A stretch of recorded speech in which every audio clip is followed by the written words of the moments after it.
रोज सकाळी नाश्त्याला काय करावं हा प्रश्न तुमच्या घरी पण पडत असेल.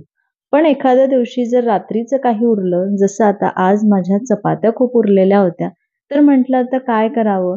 तर आज मी याच शिळ्या चपात्यांचा चुरमा करणार आहे किंवा याला चिवडा पण म्हणतात. तर आमच्याकडे याला पोळीचा चिवडा असं म्हणतात.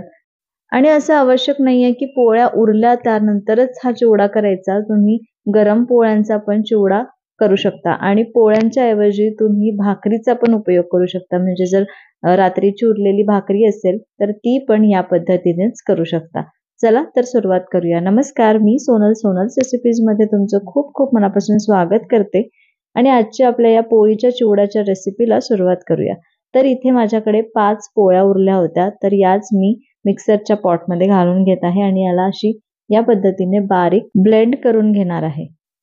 त्याआधी पोळीला असे थोडे मोठे मोठे तुकडे करून घ्यायचे आणि हे मिक्सरच्या पॉटमधून बारीक काढून घ्यायचं आहे. हे बघा, या पद्धतीने मी अशी बारीक करून घेतले. अगदी बारीक करायचं नाही, म्हणजे अगदी ब्रेड क्रम्ब सारखं करायचं नाही किंवा जाड पण ठेवायचं नाही. असं टेक्स्चर राहिलं ना की हा पोळीचा चिवडा खायला पण तेवढीच मजा येते, जरी शिळ्या पोळ्यांचा असेल तरी. आता मी इथे एका कढईमध्ये 2 चमचे तेल गरम करून घेते. तेल गरम झालं की यामध्ये 1 चमचा मोहरी घालू. मोहरी छान तडतडली की 1 चमचा यामध्ये जिरे घालून घेऊ. जिरे पण छान फुलले आहे. आता मी यामध्ये 2 टेबलस्पून शेंगदाणे घालत आहे. शेंगदाणे छान क्रिस्पी आपल्याला फ्राय करून घ्यायचे आहे. थोडेसे साल तडकतपर्यंत असे. आणि हा पोळ्यांचा चिवडा खाताना शेंगदाण्याचा बाईट जेव्हा येतो तेव्हा खूप छान लागतं. एक क्रंची बाईट येतो. तर म्हणून मी इथे शेंगदाणे वापरत आहे. जर तुम्हाला नसेल आवडत तर तुम्ही नाही घेतले तरी चालेल. त्यानंतर सगळ्यात आधी मिरची, कढीपत्ता घालून घेऊ. तर मी इथे 3 मिरच्या बारीक चिरून घेतल्या होत्या. 1 काडी कढीपत्ता घातलेला आहे. अगदी 30 सेकंद याला परतवून घेऊ. आता यामध्ये आपल्याला कांदा घालायचा आहे. तर मी इथे 1 मीडियम साईजचा कांदा असा बारीक चिरून घेतला, तो घातला. कांदा पण 1 मिनिट छान परतवून घेऊ किंवा थोडासा सॉफ्ट होतपर्यंत परतवू. इथे कांदा पण 1 मिनिट परतवून झाला आहे. आता यामध्ये 1 छोटा टोमॅटो मी असा बारीक चिरून घेतला, तो घातलेला आहे आणि टोमॅटो सॉफ्ट पर्यंत कांदा आणि टोमॅटो आपण परतवून घेऊ. तर इथे 1 ते 2 मिनिटं लागेल आणि कांदा टोमॅटो पटकन सॉफ्ट व्हावा म्हणून मी इथे थोडंसं मीठ घालते आणि परत 1 मिनिट छान परतवून घेते. आता यामध्ये आपल्या घरातले जे काही मसाले आहेत ते घालायचे, म्हणजेच हळद घालायची आहे 1/2 चमचा. त्यानंतर इथे मी तिखट वापरणार नाहीये, कारण आपण मिरची पण घातलेली आहे. जर तुम्हाला थोडंसं अजून तिखट लागत असेल ना, तर तुम्ही थोडं मिरची पावडर पण किंवा तिखट पण यामध्ये घालू शकता. चवीपुरतं मीठ घालू. त्यानंतर अगदी 1 टीस्पून साखर घालू आणि हे 1 मिनिट परतवून घेऊ. हे बघा, 1 मिनिट मी हे परतवून घेतलं. आता कांदा आणि टोमॅटो दोन्ही सॉफ्ट झालेलं आहे.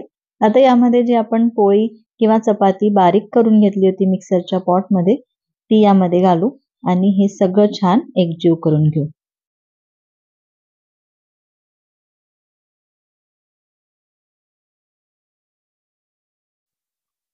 आणि आता इथे एक महत्त्वाची टिप सांगते. जर तुम्हाला चपातीच्या ऐवजी भाकरी वापरायची असेल, तर भाकरी बारीक करून घ्यायची अशीच या पद्धतीने आणि असं मिक्स केल्यानंतर थोडंसं म्हणजे 2 टेबलस्पून पाण्याचा असा हबका द्यायचा. म्हणजे ती भाकरी पण म्हणजे त्या भाकरीचा जो चिवडा आहे तो पण छान असा सॉफ्ट होतो.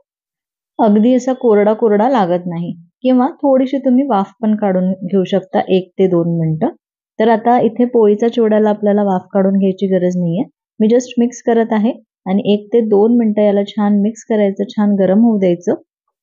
आता मी गॅस बंद केलेला आहे आणि इथे अर्धा लिंबू मी पिळून घेते आणि थोडीशी कोथिंबीर घालू आणि हे छान मिक्स करू आणि आपला हा झटपट सकाळचा नाश्ता तयार आहे. आहे ना अगदी सोपा. संध्याकाळच्या पोळ्या, रात्रीच्या पोळ्या उरल्या असेल तर आपण करूच शकतो किंवा जर सकाळी रोज-रोज नाश्त्याला काय करावं असा प्रश्न पडत असेल तर चपाती करायची आणि असा चिवडा करायचा म्हणजे शिळं खायचा पण प्रश्न नाही. तर सकाळचा हा झटपट नाश्ता तुम्हाला कसा वाटला मला कमेंट करून नक्की सांगा किंवा हा पोळीचा चिवडा तुम्हाला कसा वाटला नक्की कमेंट करून सांगा. रेसिपी आवडली असेल तर एक लाईक करा, जास्तीत जास्त शेअर करा आणि अजूनपर्यंत चॅनलला सबस्क्राईब केलं नसेल तर प्लीज सबस्क्राईब करा. पुन्हा भेटते अशाच मस्त मस्त रेसिपी सोबत. तोपर्यंत धन्यवाद.